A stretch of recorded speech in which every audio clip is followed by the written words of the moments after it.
Well, today, as News 5 continues to celebrate Black History Month, we look at progress that has lasted generations.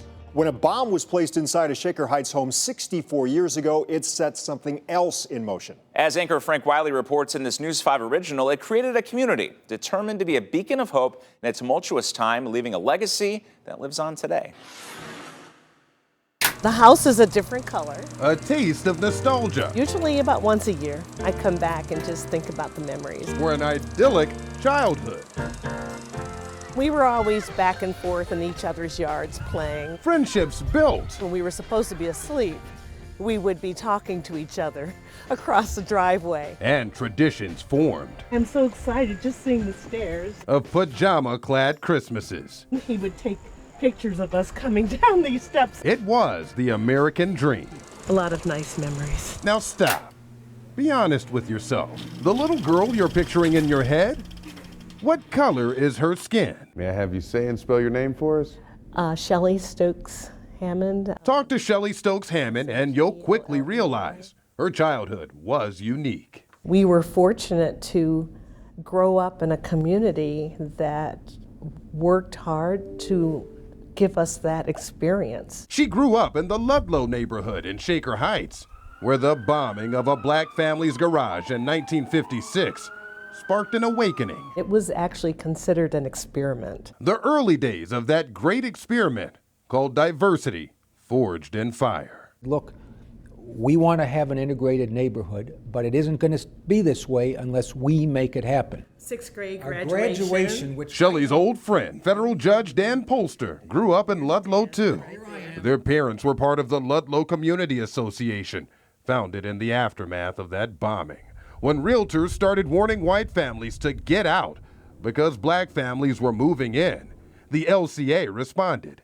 They showed homes. They pooled what little they had together and offered second mortgages. And created an intentionally integrated neighborhood. We didn't think we were part of history. We were kids. After decades of persistence, The first word is risk. Anybody want to tell me what risk means? the experiment presses on. SGORR allows students to be able to discuss sensitive subjects that we wouldn't typically feel comfortable with discussing. SGORR is the student group on race relations.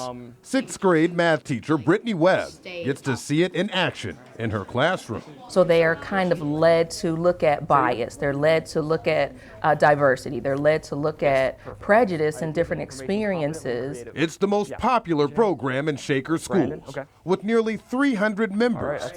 3 times a year, SGORR members from the high school go into 4th, 6th, and 8th grade classrooms to get kids comfortable with being uncomfortable. Everything depends on what you're doing. As a result, 6th graders like Kingston Oliver are sharing wisdom beyond their years. We're all people, and we're all from Earth, so I think we all should be equal. If we all had the same ideas, nothing really would change. And students like Alexa Carpenter understand the beauty of our differences. It's good to have a lot of different people in the same place.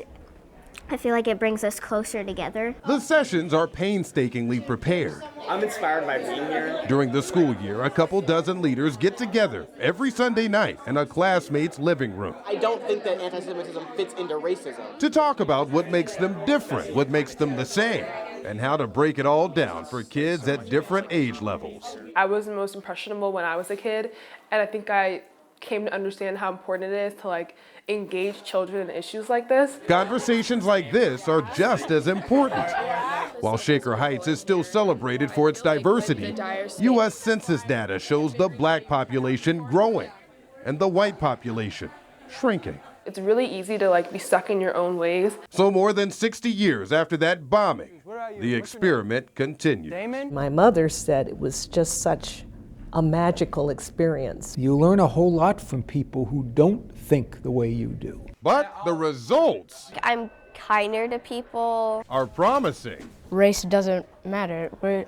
We can all be friends. Everybody is special Frank Wiley, in their own ways. News 5.